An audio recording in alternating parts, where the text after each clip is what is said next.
그거 하면은 너무 손해 보인다고. 이제 왜냐면 나이가 있으니까 아플 확률이 너무 많으니까 나 같은 경우는 지금 거의 90%를 받고 있거든요. 근데 병원에 가는 게 1년에 100만 원도 안 돼요. 그래서 보세요.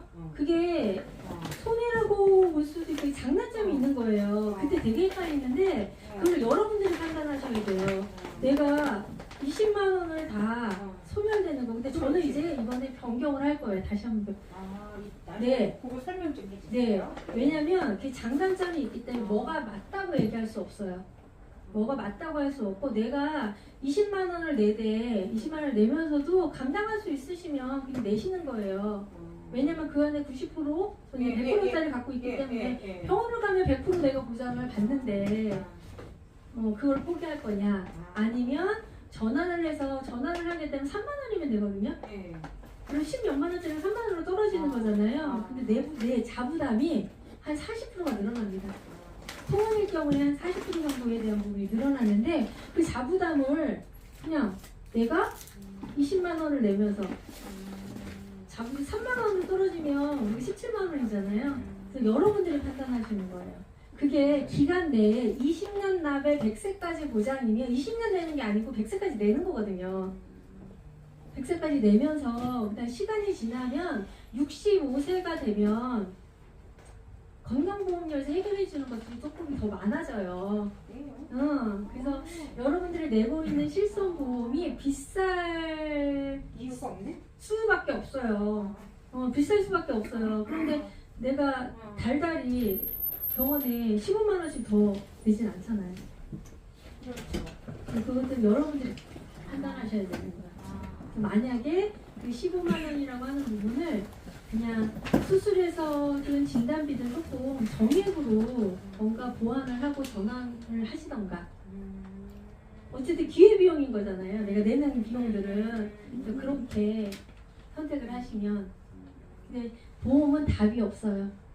왜냐면 미래에 뭐가 내가 미래가 예측되고 보이면 답이 나오죠. 그래서 참 우리 주님이랑 많이 닮아있다고 생각을 하는 게 보이지 않는데 저희는 절실하죠. 근데 저희 집사람은 KB생명 이렇게 실손 들다가 10몇만 원을 내니까 아예 해지하고 내가 10만 원 병원에 내지도 않는데 10만 원 그 이상 병원으로 내는 거잖아요. 근데 아예 해지를 했어요. 그러면 이렇게 갖고 가는 게 좋은 거야? 아니면 4세대 실손으로 바꿔 타는 게 좋은 거야? 저는 해지하는 것보단 전환을 해서 만약에 전환을 지금은 4세대로요? 네네 지금 5세대예요. 5세대로? 네네. 그러니까 전환을 지금 해약을 했기 때문에 전환이 안 되실 거예요. 그러면 병원을 뭐 약을 드시거나 이러지 않으시면 가입할 수 있는 보험회사에 가입을 하시는 게 좋습니다. 가입을. 그러면 얼마 정도 있냐? 지금 나이대가 어떻게? 아니, 저 집사람 64년생. 64년생? 5만 원이 넘지 않습니다. 4만 원 보면 가입. 4만 원. 그러면 자기부담금은 40%인가요? 그러면? 네네. 그런데 근데 자부담이 높지만 내가 만약에 암 진단을 받았어요. 암 진단이나 만약에 우리가 뭐 10만 원, 20만 원이 없어서 병원을 못 가는 건 아니잖아요. 그쵸? 그래 병원비 한 20만 원 나왔어도 거기에 자부담 40% 내고 보장 받는 거에 5만 원인 거면 커피 한 잔? 밥 한 번 안 먹으면 되는 금액이에요. 근데 만약에 큰 질병에 걸렸어요. 그러면 병원비가 500만 원, 1000만 원, 2000만 원, 4000만 원, 5천만 원 나올 수도 있거든요. 거기에 40%라고 하는 부분이 비급여 항목만 40%고 급여 항목들은 또 30%이기 때문에 절충선을 찾아서 보험이 쉬운 것 같은데 되게 어려워요. 비용이라고 생각하기 때문에. 근데 4만 원대에 가장 뭔가 획기적이고 내가 의료비를 제일 잘 탈 수 있는 건 실손입니다. 진단비가 없으면 실손이라도 가입을 하시는 게 맞고요. 또 어떤 분은 실손은 계속 변하고 오르잖아요. 그래서 정액보장을 탄탄하게 갖고 있는 게 더 맞다고 생각하시는 플래너들도 많아요. 정액이라는 게 또 있어요? 네, 정액보상이라고 하는 부분은 실손은 실질적으로 내가 쓴 비용에 대해서 보장을 받는 거잖아요. 정액보장은 뭐냐면 정해진 금액을 드리는 거를 정액보장이라고 합니다. 정해진 거는 프로테즈예요? 아니면 만약에 암 진단을 받았을 때 내가 5천만 원을 드리겠다. 수술을 했을 때 어떤 수술을 했을 때 질병 수술을 했을 때 무조건 40만 원에서부터 뭐 1,000만 원까지 드리겠다. 그거를 책정을 하는 거라. 네네. 보험처럼. 네. 그게 보험처럼 딱 내용이 규정이 나와져 있어요. 입원을 하면 얼마를 주겠다. 수술을 하면 얼마를 주겠다. 그래서 지금 현재 트렌드는 실손을 뭐 15만 원, 20만 원 내는 것들은 다 없어지는 금액이고 100세까지 내야 되는 부분에 부담감이 있어서 전환 실손하면서 그만큼에 대한 기회비용으로 15만 원 정도에 대한 걸로 정액으로 어쨌든 우리가 제일 걱정되는 것들은 큰 질병이잖아요. 큰 질병에 대한 보험을 또 따로 하는 게 낫겠네. 그런 부분으로 하는 게 트렌드입니다. 어쨌든 내가 지금 2세대면 5세대를 바꿔가지고서 그 차액만큼을 그 다른 보험을 하나 더 해서 더 받는 게 이게 장단점이 있는 게 옛날에는 보장을 못 받았었던 정신질환이라든지 치매 이런 것들까지도 4세대 실손 이후부터는 보장을 받을 수가 있기 때문에 저쪽에 프레임한 분 한 분 계신데 그쵸? 그래서 근데 답은 없습니다. 정답이라고 하는 부분은 없습니다. 아이가 있어도 다 받아줘요 실손은. 아닙니다. 보험회사는 자선단체가 아닙니다. 그러니까 발표를 쉽지 않잖아요. 근데 이제 약을 먹고 있거나 이럴 경우에는 가입이 거절되는 경우가 많고요. 가입이 거절되는 그 대표적인 사례의 그 질병이 어떤 게 있나요? 당뇨입니다. 당뇨. 당뇨는 합병증의 모든 합병증의 1순위 질환이기 때문에 당 진단을 딱 받는 순간 그리고 당에 대한 의심소견이 나오면 근데 여러분 보험회사의 약관을 보면 어떤 부분이 편법이라고 하는 부분이 있어요.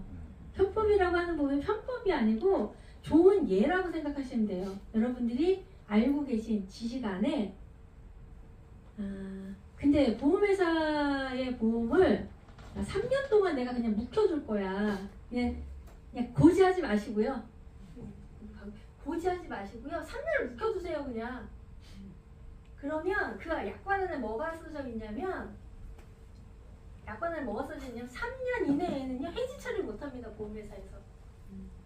보험회사에서 해지 처리를 못하고요. 그럼 지급을 해줄 수밖에 없습니다. 실손은.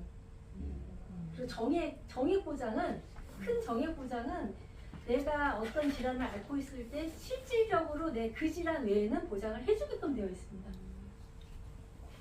그래서 잘 모르실 때는 오래된 FC님 잘한다고 하시면 오래된다고 하는 거 오래 근무하시면 잘한 거예요. 그냥 일이 계속 오래 근무를 하는 거는 잘한 거예요. 잘하고 있다는 거예요. 이 부분이 얼마나 어려운데 공부해야 될 것도 많고 그래서 그리고 누가 보면 몇 년 근무하셨어요? 이렇게 물어보면 우리 신입한테도 그래요. 한 3년은 속여. 그냥 3년은 속여. 거기 네가 입사한 거야. 3년, 5년은 속여. 이렇게 얘기를 하는 이유가 뭐냐면 오래된 FC님들이 경험이 많기 때문에 여러분들을 잘 약관 안의 내용들을 잘 말씀드릴 수 있어요. 잘 모르시는 분들은 플랜도 잘 못 짜는 분들도 많고요. 옆에 도와주는 한계가 있기 때문에 그래서 여러분들이 보험은 정말 이용하면 이용할수록 근데 보장이 우리가 인생이 길잖아요. 이렇게 길게 살 줄 몰랐는데 길게 살 수밖에 없잖아요. 제가 우리 소리 한번 해드릴게요. 우리 옛날 저희는 이제 보험회사의 사람들은 사람도 잘 죽이고요. 말로 죽이고요. 배우자도 한 3년에 한 번씩 갈았으면 좋겠다. 요즘에 1년갱신들도 있거든요.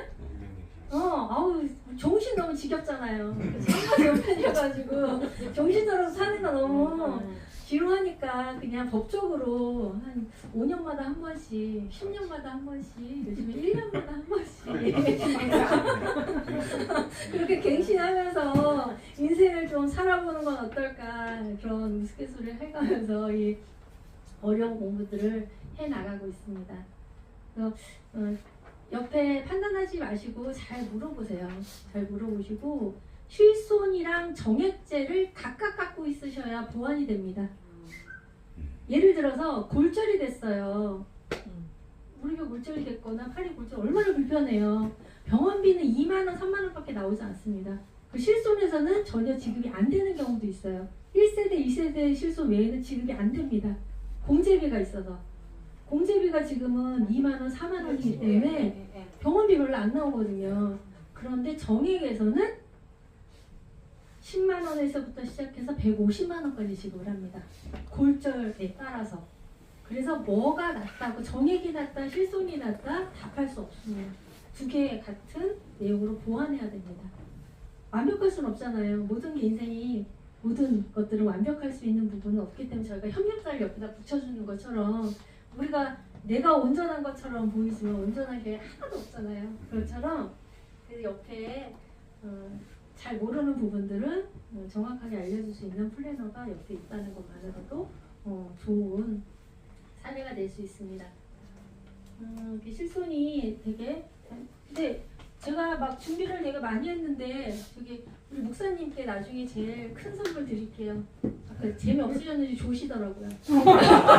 아니 앞에서 조심하니. 그래서 아니 약속하셨어. 깨우지도 못하고 깨우지 일어나실 때까지 기다렸는데 아까 감기에 걸리셔가지고 감기 아프셨어. 감기 근데 잠깐 그러고 바로 가셔서 제가 제일 좋은 선물 드리겠습니다. 그리고 질문해 주셨던 두 분과 선물 많아요. 선물 많으니까 많이들 받아가셨으면 좋겠고요. 제일 궁금한 게 실손이셨죠. 당뇨 외에는 다른 질병이 없나요? 예를 들어서 허리 디스크라든가. 아니 허리 디스크 이런 것들도 예. 허리 디스크는 제일 문제가 되는 게 장애예요. 장애 등급. 예. 등급에 따라서 그걸로 인해 또 재수술을 해야 되거나 이런 경우도 있지만 수술비는 그렇게 크게 지급되는 예가 아닙니다. 장애율 같은 경우에는요. 그런데 상해 쪽에 대한 부분으로 디스크가 상해도 질병으로도 오지만 상해로도 옵니다. 두 개의 코드가 같이 들어오는 경우가 많은데 보통 병원과 보험회사에서는 그걸 자꾸 질병의 디스크라고 표현들을 해서 지급을 안 하려고 하는 부분이 되게 많은데 제 코드로 디스크가 들어오면 상해 쪽 보험에서는 보통 1억이든 10억 가까이 한도를 넣는 경우도 있기 때문에 제일 많이 지급이 되는 게 허리 디스크 쪽에 율이 많습니다. 병원에서 이전에 치료 이력이 남아 있어도 가입이 가능한 건가요? 치료 이력을 먼저 가입할 때는 들춰보지 않습니다. 그런데 지급을 할 때는 들춰봅니다. 지급을 할 때는. 그런데 보통 5년 안에 알리코지에 대한 부분을 정확하게 하시면 들춰내더라도 쌓을 수가 있는 부분인데 5년 이내에 치료 이력 7일 이상 치료 이력입니다. 7일 이상. 그래서 5일 동안 치료한 거는 쌓아볼 수 있습니다.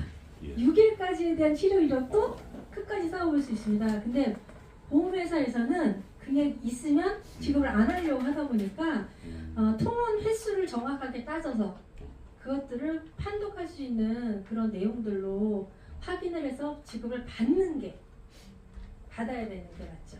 감사합니다. 아까 그 정액 보험에서 말입니다. 네네. 제가 이제 80년대 초반에 들었으니까 40년 전에 들었거든요. 네. 50년 전에 들었는데 그 당시에는 1,000만 원이 뇌혈관 질환이라든지 심장 그거 있을 때 1,000만 원 주는 것이 컸어요. 근데 지금 보면 그건 아무것도 아니거든요. 그러니까 이것을 차라리 주식에 투자하는 것이 낫잖아. 찾아가지고. 그거는 아니요. 하지 마시고 그렇게 깨는 순간 그리고 그때는 지금은 이제 뇌출혈로 보장을 받는 상품이었을 거예요. 지금 뇌혈관 질환에 대한 부분은 코드가 뇌출혈은 3개의 코드밖에 지급을 안 하거든요.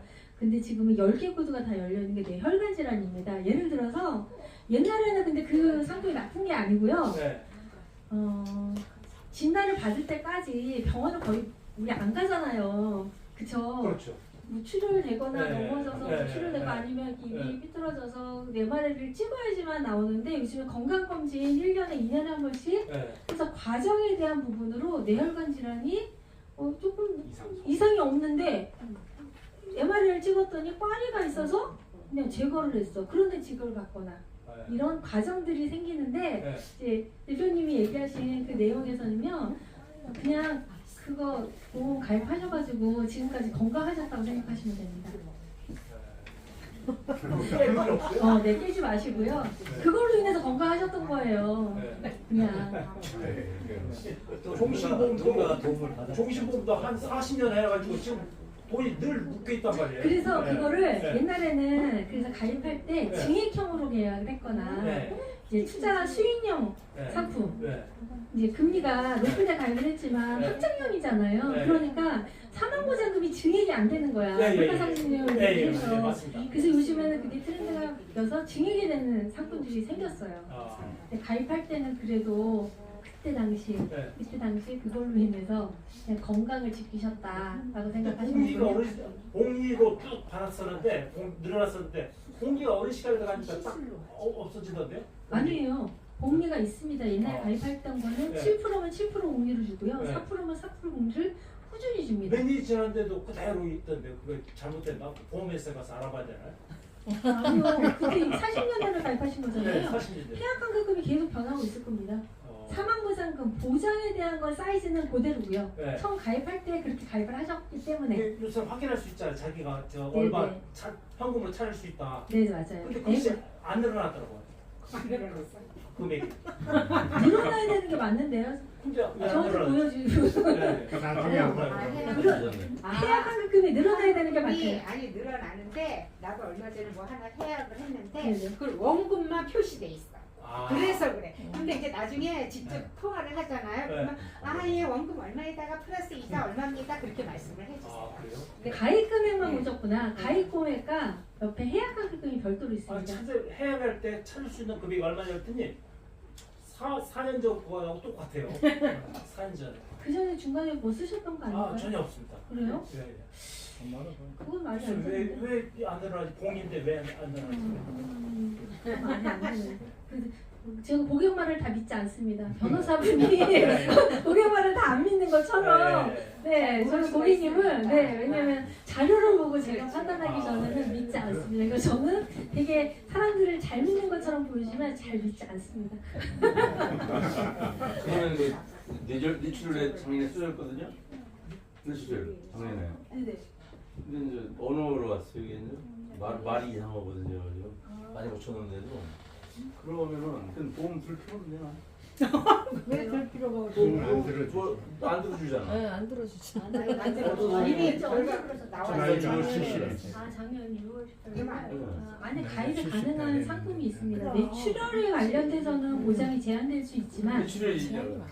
뇌출혈에 대해서는 보장이 제한될 수 있지만 뇌출혈, 뇌 쪽 외에는 다 가입이 가능합니다. 뇌 말고는. 네. 그리고 요즘에 상당히 다양해져서 뇌 말고 그다음 1년 이후에 뇌출혈도 가입이 가능한 상품도 있습니다. 뇌출혈 뭐 당뇨 뭐 이런 계산하니까 그냥 말을 안 하더라고. 당뇨까지 당뇨는 한 네. 30년 뇌출혈. 아. 당뇨 원인이 이제 발음이 이상하잖아요. 당뇨 원인이 뇌출혈 원인이 당뇨에서 나오는 네. 거예요. 그래서 당뇨 합병증이 정말 무서운 거예요. 그런데 여러분들 그거 아셔야 돼요. 당뇨만 무서운 게 아니고요. 암 있잖아요. 내 몸에 암이 생기잖아요. 그 암도 당뇨와 똑같은 질병이라고 생각하시면 돼요. 음식 조절 그 당 환자들이랑 똑같이 하셔야 돼요. 혈당이 힘들어요. 계속 먹으니까. 계속 드시니까. 그리고 아우의 싸움이에요. 인생은 아우의 싸움인데 그 하찮은 암한테 제가 지면 그 싸우는 거지. 먹어가지고. 근데 되게 밝으신데요? 그럼 알고 노래도 있네요. 하시면 그러니까 여기 오시면 되게 밝아요. 저도 여기 그저 있는데 그 교수가 저보고 노래를 하라고 그러더라고. 책을 못 읽으면은 말을 자꾸 해야 된다고. 근데 내가 좀 덜한 거예요 지금. 그럼 보험이 그 전에 있으셨었던 거죠? 이거 합창단 와서 더 좋아지신 거네. 그리고 뇌출혈이 왔다고 하더라도 저희 몸 되게 신기한 게요. 옆에 세포가 그 기능을 안 졸아요? 그 기능을 잃잖아요. 그 옆에 세포들이 그 기능을 해줍니다. 살려낼. 근데 그거는 살려내려면 내 의지가 되게 강해야 돼요. 자포자기 하시면 안 되고요. 그 안에 내가 죽은 세포를 옆에서 같이 협력해서 살릴 수 있도록. 저는 잠을 안 자요. 침대에 안 누워 있습니다. 왜요? 항상 밤새먹고. 밤새. 그건 안 해주고. 네. 잠은 이제 기차에 이런 데서 자고. 네. 저 전철. 집 없어요? 진짜 밤에 안 주무시는 거의 거예요? 잠을 시간이 아까워가지고. 저도 그럴 때가 있었어요. 정말 시간이 아까워가지고. 근데 저보다 건강하신가 봐요. 여기 혈관 나이가 저보다 더 근데 건강하신 계속 것 같아요. 먹거든 제가. 과일을 계속 먹어요. 이게 저 오늘도 지금 5시 반까지 항상 5시 8시 일어나는데도 밤에까지 하고 세서 목욕하고 그러고 나와요. 지금 우리가 지금 출생에서 받은 나이는 그냥 숫자에 불과하다고 해요. 여러분들이 혈관 나이들을 꼭 체크하셔야 되는 부분이 제가 이거 여러 장 갖고 왔거든요. 일단 가져가셔가지고 체크를 해보시면서 여기에 지금 현재 마이너스 15점일지 아니면 플러스 4점일지 마이너스 플러스에 대한 부분이 건강 나이에 대한 실제 나이라고 해요. 숫자에 대한 부분은 숫자는 숫자에 불과하잖아요. 지금 내 건강 상태가 어떤지 예방이 중요한 거지. 보험이라고 하는 부분은 무형의 상품이기 때문에 내 마인드에 따라서 정말 좋은 상품이 나쁠 수도 있고 나쁘게 될 수도 있고요. 근데 우리 마음을 즐겁게 하고 지금 자금적인 부분에 대한 부분도 항상 긍정적으로 생각을 하시면 좋을 것 같아요. 한 가지만 좀 있어요. 네. 여쭤볼까요? 네. 보험을 뭐 여러 가지 많이 들고 있는데 이 보험을 잘 들고 있는지 못 들고 있는지 모르잖아요. 비전문가니까. 그러면 보장 분석을 이렇게 좀 의뢰를 하면 그 보험사에서 나와가지고 이게 약하니까 이거 들어라 막 이렇게 해가지고 우리 영업을 하는 기분이라서 그래서 그 보장 분석을 좀 제대로 하려면 어떻게 좀 해야 되나요? 전문가를 5명 만나라잖아. 그냥 보험회사에 입사를 하십시오. 제가 그래서 보험회사에 입사한 게 있습니다. 제가 민원 고객이에요. 제가 아까 20대 때부터 제가 보험을 가입했다 그랬잖아요. 삼성, 교보, 미래에셋, 신한, DB손해보험 이제 손해사 거였기 때문에 제가 민원 고객입니다. 너무 화가 나가지고요. 제가 여기 입사하기 전에 변액 상품에서 시작해가지고 뭐 7%, 3% 확정금리부터 가입했었던 제가 보험이 얼마나 많겠어요. 근데 관리해주는 사람이 없는 거예요. 그리고 자꾸 아까처럼 실속에 대한 부분만 챙기고 제가 신한에 근데 이제 기계학 부서라고 하는 데가 있는지 나중에 알았어요. 그리고 제가 그전에는 안 그랬지만 제가 전공은 디자인입니다. 그림을 그렸던 사람이에요. 근데 이제 아이들을 출산을 하면서 출산을 하고 저희 아이가 저를 안 그렸어요. 가족사진이나 엄마가 일을 너무 열심히 미쳐가지고 해가지고 그때는 무역회사에 제가 입사를 해가지고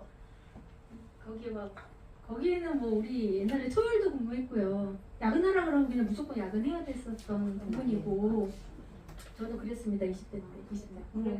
네, 그랬는데 저희 아들이 저를 안 그리면서 내가 충격을 받았어요. 어쨌든 내가 잠깐 주님께서 저한테 맡겨놓은 자녀가 저를 안 그렸잖아요. 근데 돈은 필요하더라고요.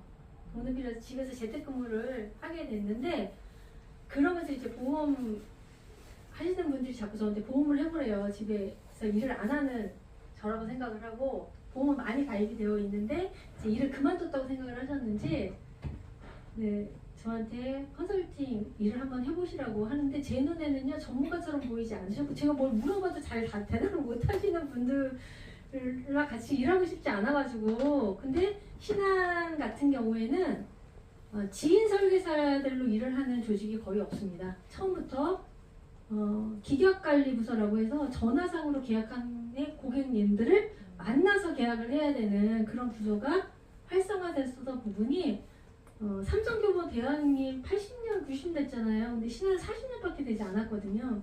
그러다 보니까 경쟁을 할 수 있는 어떤 틈새 시장을 전화로부터 시작을 했어요. 그런 분들을 만날 때 그분이 법률 쪽에 가신 분들도 있고 뭐 의사 선생님들도 있고 보험을 많이 하시는 분들도 있고 어떤 분을 만날지 모르기 때문에 지인으로 계약하는 부서가 아니라 조금 공부를 많이 시킵니다.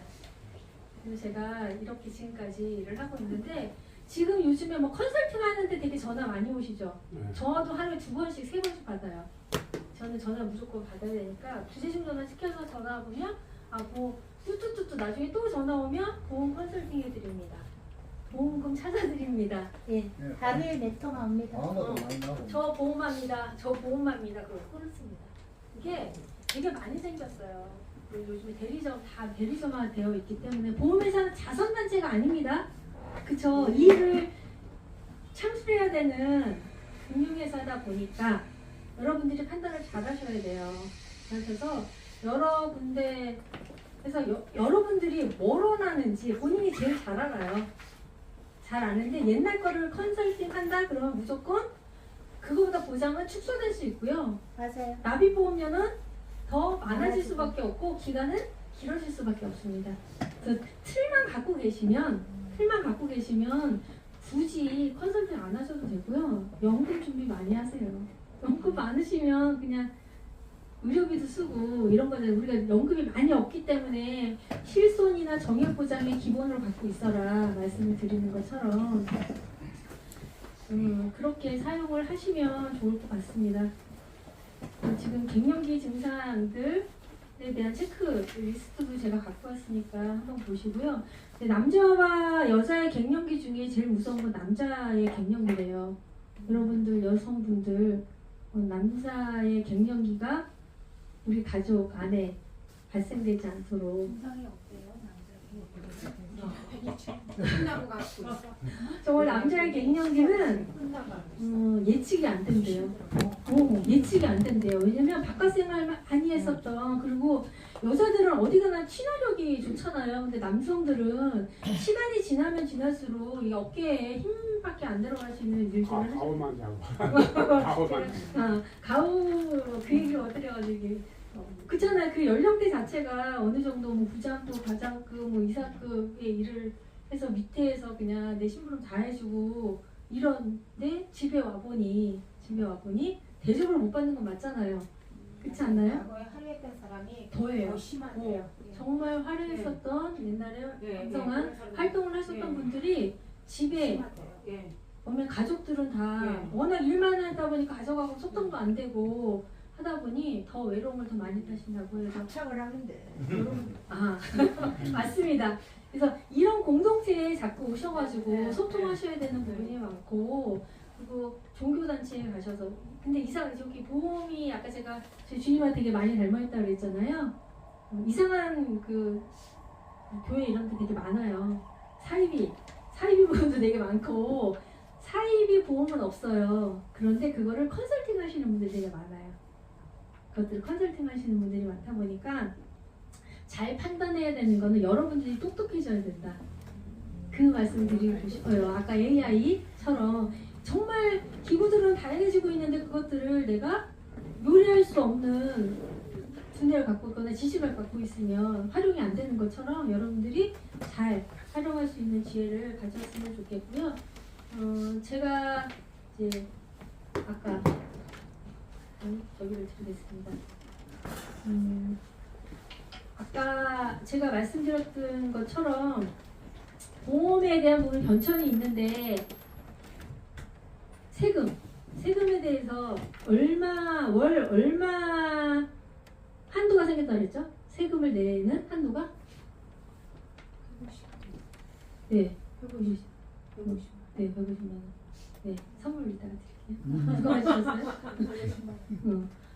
그리고 저축과 보장성에 대한 세율은 어떨까요? 조금 더 이렇게 얘를 정확하게 더 단어를 조금 더. 명확하게 보장성 상품 중에 종신보험이라고 하는 상품이 있고요. 그다음 저축 상품이 있습니다. 연금 상품. 그거에 대한 세율은 어떨까요? 세금은 종신보험을 많죠. 세금은. 세금은? 네. 음. 그 저축상품은 부가세가 많지 않습니까? 이자가 많이 붙는다는 걸 말하는 건가요? 세율이라는 것은 세율은 내가 내는 세금. 이자소득 세금. 세금이죠. 세금. 아까 150만 원 한도를 초과하면 소득세를 내는 것처럼, 그런데 종신보험이라고 하는 상품과 저축상품 중에는 저축상품에 대한 세율이 높다고 표현을 하는 부분이요. 10년 있으면 무조건 비과세인데, 저축상품 중에 연금이 두 가지가 있다고 말씀드렸잖아요. 일반 연금, 비과세된 연금이 하나가 있고 소득공제형 연금이 있습니다. 소득공제형 연금이 있는데 그거는 국가 정책 기준으로 세금 혜택을 받은 거예요. 그래서 나중에 연금을 받을 때 연금소득세를 내다가 연금소득세뿐만 아니고 건보료에 합산이 돼서 내 건보료가 자꾸 늘어난다. 그게 왜 문제가 되냐면요. 여러분들이 지금 우리 국민연금 나오는 게 바로 그거잖아요. 네, 국민연금 나오는 게 바로 그거예요. 지금 국민연금 그다음에 예. 우리 공무원들 있잖아요. 예, 공무원 그렇고요. 예. 잘못 생각하셨던 분들은 네. 공무원 연금 받으면 무조건 세금이 없을 거라고 생각을 했잖아요. 제일 문제가 되는 게 건보료하고 합산되는 네. 세금입니다. 퇴직연금. 퇴직연금하고 조금 다르게 공무원 연금 같은 경우에는 나중에 내가 공무원으로 생활하시면서 보통 이게 서울에 집 한 채 정도씩은 있으시잖아요. 집 한 채 있으시면 건보료 자체가 20만 원이 훌쩍 넘어갑니다. 네, 맞아요. 그거에 연금이 합세가 되면 그 안에 10만 원 이상이 또 넘어갑니다. 합산과세에 대한 부분은 되게 룰이 되게 급격하게 변하는 내용이다 보니까 여러분들이 갖고 있는 내용들이 정말 단기의 금융 상품도 그렇고 장기에 대한 부분들도 명확하게 알고 계시고 누군가한테 조언을 받아서 내가 은퇴 시점에 은퇴가 다가오는 시점이 되기 전 한 5년 전부터 내용들을 한번 미래에 대한 자금들을 한번 훑을 필요가 있습니다. 그게 최대한 우리 열심히 살았는데 그 안에 폭탄, 세율을 맞을 수밖에 없는 낀 세대다 보니까 저희가 그런 것들을 미리미리 체크하면 도움이 되지 않을까라는 생각을 합니다. 제가 그냥 일반 상품 교육이나 이런 것들을 하다가 여러분한테 그냥 일반 상식 이런 것들로 이제 알려드리는 자리였는데 그래도 잘 들어주셔서 감사하고요. 미흡한 부분은 예쁘게 봐주시고요. 네, 다음에는